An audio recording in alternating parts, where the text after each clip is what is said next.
భాక్రానంగల్ ఏ రాష్ట్రంలో ఉందో తెలియని ముఖ్యమంత్రి అంటూ కేటీఆర్ చిట్చాట్లో హాట్ కామెంట్స్ చేశారు. కృష్ణానది ఎక్కడుందని సీఎం అడిగారన్నారు. పాలమూరు రంగారెడ్డి అడ్డుకున్న వ్యక్తి వాళ్ళ నీటిపారుదల శాఖ సలహాదారుగా ఉన్నారని కేటీఆర్ ఆరోపించారు. దేని మీద చర్చ పెడుతున్నారో తెలియదంటూ చిట్చాట్లో అన్నారు.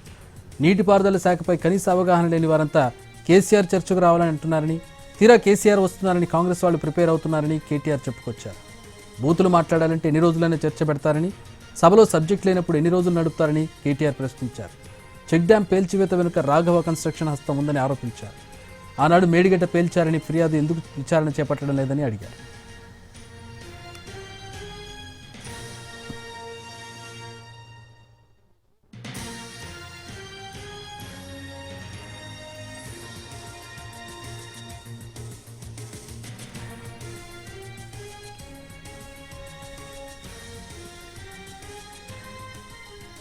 ముఖ్యమంత్రి రేవంత్ రెడ్డిని ఉద్దేశించి మాజీ మంత్రి కేటీఆర్ విమర్శలు చేశారు. భాక్రానంగల్ ఏ రాష్ట్రంలో ఉందో తెలియని ముఖ్యమంత్రి అంటూ కేటీఆర్ చిట్చాట్లో హాట్ కామెంట్స్ చేశారు.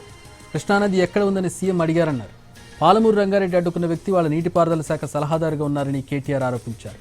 దేని మీద చర్చ పెడుతున్నారో తెలియదంటూ చిట్చాట్లో అన్నారు. నీటిపారుదల శాఖపై కనీస అవగాహన లేని వారంతా కేసీఆర్ చర్చకు రావాలంటున్నారని, తీరా కేసీఆర్ వస్తున్నారని కాంగ్రెస్ వాళ్ళు ప్రిపేర్ అవుతున్నారని కేటీఆర్ చెప్పుకొచ్చారు. బూతులు మాట్లాడాలంటే ఎన్ని రోజులైనా చర్చ పెడతారని, సభలో సబ్జెక్ట్ లేనప్పుడు ఎన్ని రోజులు నడుపుతారని కేటీఆర్ ప్రశ్నించారు. చెక్ డ్యాం పేల్చివేతపై కేటీఆర్ స్పందించారు. చెక్ డ్యాం పేల్చివేత వెనుక రాఘవ కన్స్ట్రక్షన్స్ హస్తం ఉందని ఆరోపించారు.